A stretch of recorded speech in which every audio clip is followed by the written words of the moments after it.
Hello once again, my frightful ghouls and goblins. I'm Taylor, your casual crypt keeper, but you already knew that. And today we're going to be taking a trip around the world, exploring some of the most haunted places this beautiful blue globe has to offer. With the only trouble that most of these places are explicitly forbidden from people ever stepping foot in. For good reasons too. Let's take a tour from our chair, couch, bus seat, or wherever you are, and explore the top 5 haunted places you're prohibited from visiting. Don't worry though, we're not breaking any laws if you're just doing it through the internet. Let me know down below if there's a forbidden place you would just love to see yourself in person someday. Me personally, I honestly would like to see Chernobyl someday. I think it would be cool. Alright, let's dive on in. Number 5, the Castle of Good Hope. Coming up first on our list of haunted hotspots is going to be the Castle of Good Hope in Cape Town, South Africa. It was first built in the 17th century by the Dutch East India Company, so you just know there's bad vibes there to begin with. It's the oldest colonial building in South Africa, and if you believe the local legends, it's allegedly one of the most paranormal spots in the country.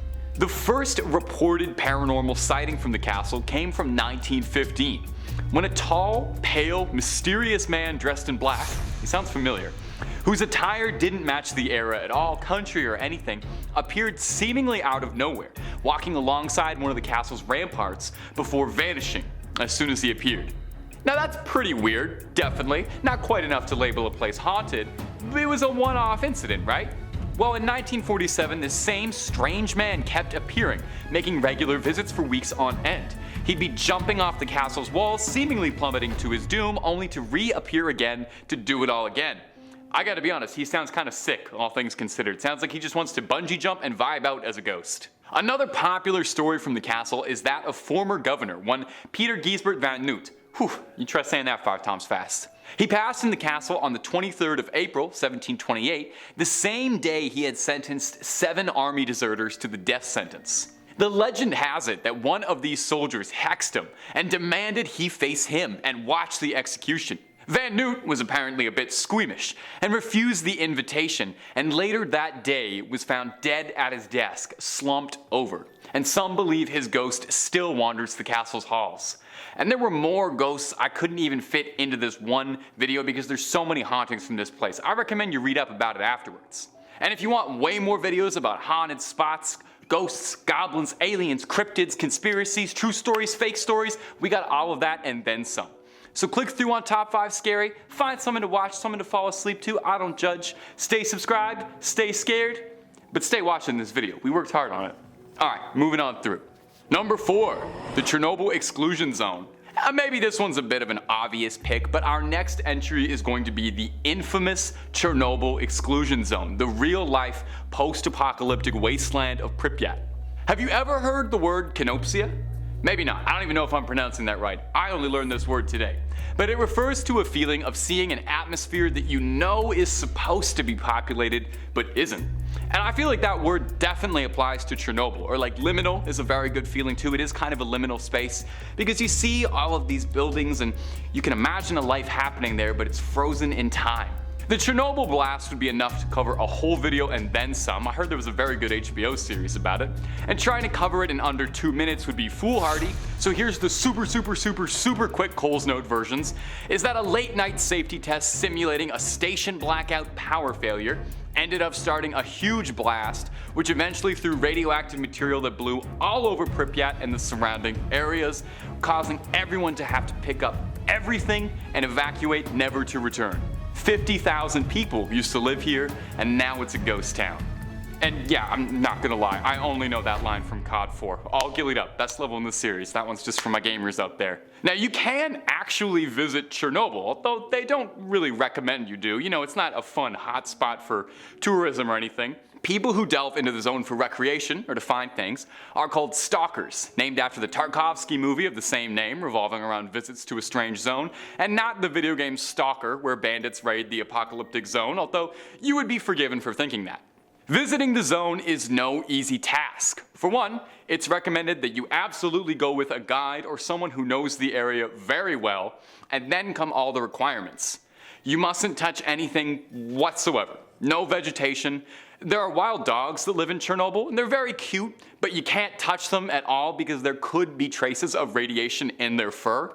You have to wear an outfit that covers as much as possible, big boots, don't show up in your sunners and flip-flops.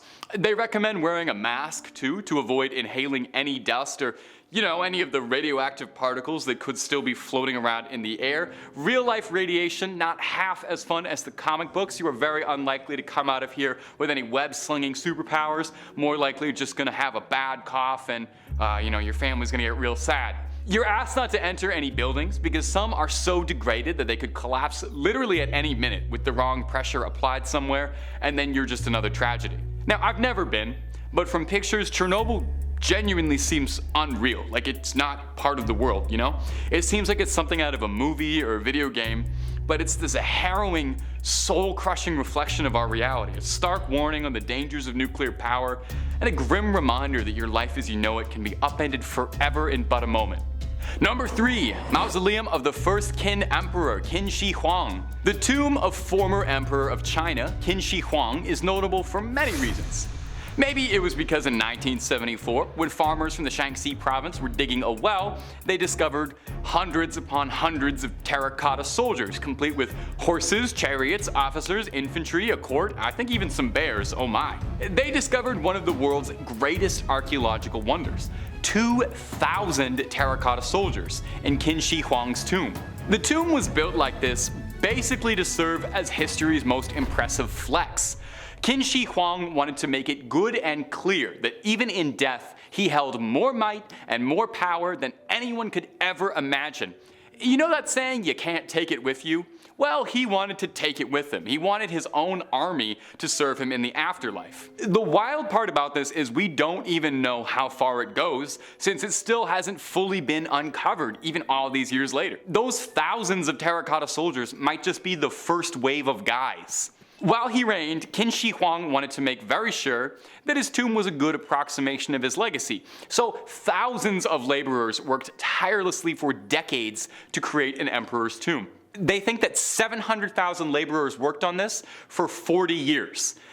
That's already unbelievable, but Qin Shi Huang only even lived to be 49, so good thing they got that done in time, eh? Qin Shi Huang himself is buried beneath an enormous pyramid mound that stands a good distance away from the rest of the tomb. Now here's where the haunted part starts to come in.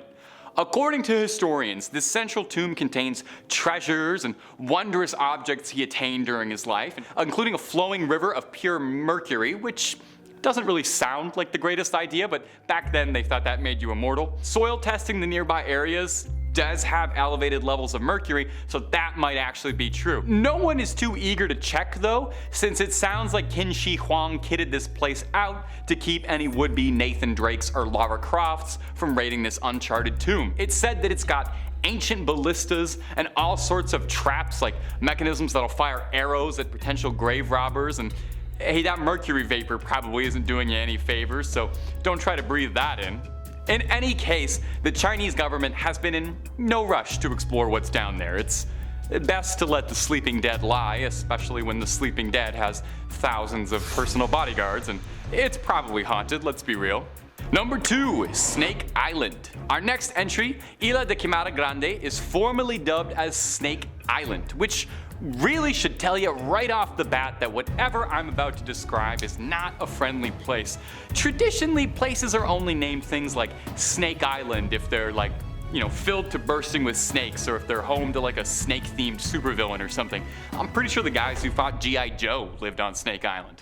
Anyway, Snake Island is called that because by conservative estimates, there's roughly a snake for every square meter of the island, meaning there's anywhere from 4,000 golden lancehead vipers or more living there. There's more snakes than there are people, and that's because most Brazilian locals know way better than to go to an island where one of the most venomous snakes on the planet live. Yeah, I left that part out. Well, I'm talking about it now. It's not just like garter snakes slithering about here.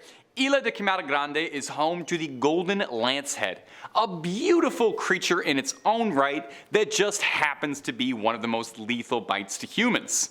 A bite from this snake can cause, let's list off some fun side effects: kidney damage, necrosis, brain hemorrhaging, venom poisoning, and oh, my favorite, internal intestinal damage. So just leave them alone. Even if for some bizarre reason I've told you all of that and you just love going to places you're not meant to and you're just dying for a chance to go visit Venomous Snake Island, you are going to run into a bit of trouble because it's literally forbidden. The Brazilian government strictly monitors those who travel. Naval forces do visit annually to maintain the lighthouse, and there's a research station to study and analyze the local population, but all of these visits are accompanied by paramedics and trained doctors, just in case any of the locals decide to say hello the only way they know how. Am I the only one who thinks the golden lancehead is kind of cute, like in a little weird way? I don't want one as a pet, but I don't know, I think these danger noodles have very cute little eyes, but maybe that's just one of my red flags. And number 1, Poveglia. This list has not been pleasant. I guess I should have expected that, given the tone of all of these wretched, horrible, and haunted places. So let's close this list off and find somewhere nice and sunny to get away from all of life's woes. Maybe somewhere nice like, I don't know, Italy? Maybe somewhere off the coast of Venice, like the island of Poveglia? Now, Poveglia is an infamous island in Italian history. It once served as a quarantine zone and final resting place for victims of the Black Plague. You know that one. As the plague ravaged Europe and paranoia set in across the lands, it was said that anyone who showed so much as a symptom, if you had a runny nose, they shipped you off to Poveglia to live out the rest of your days. Oftentimes, they would send people who weren't even really sick. You just complain about a headache trying to get a day off work and you're on a longboat to the last island you're ever going to go to. It's said that over 50% of the island's soil is made of burned human ash. Let that set in for a second. The ground itself is haunted. In the early 19th century, the island converted from a quarantine zone to a mental asylum because I guess it thought that that wasn't scary enough. The asylum did not do much to improve Poveglia's reputation. Instead of being home to the sick, now it was home to droves of mentally unwell patients being made into victims by a doctor's sick experiments. Cruel doctors at the asylum would impose their patients into lobotomies with no concern for sanitation or their safety, with chisels, drills, and rarely if ever using anesthetic. An old ghost story has it that the main doctor at the asylum was haunted by the spirits of his former patients and the crimes he'd committed, and it drove him to such madness that he cast himself off the bell tower of the island, where they say his screams can still be heard. Now, if I told you all of that and you still want to visit, first of all, why? And second of all, you're going to need to be pretty crafty, as it's totally, completely forbidden. You will be pressed to the fullest extent of the law if you're caught trespassing. Not even remotely worth the risk, if you ask me. At best, you get arrested. At worst, haunted for the rest of your days. And that's about all she wrote for this one, my ghouls and goblins. Thanks so much for watching. Creep on creeping on, and I'll see you in the next one, provided I'm not being possessed by a malevolent spirit. Take it easy.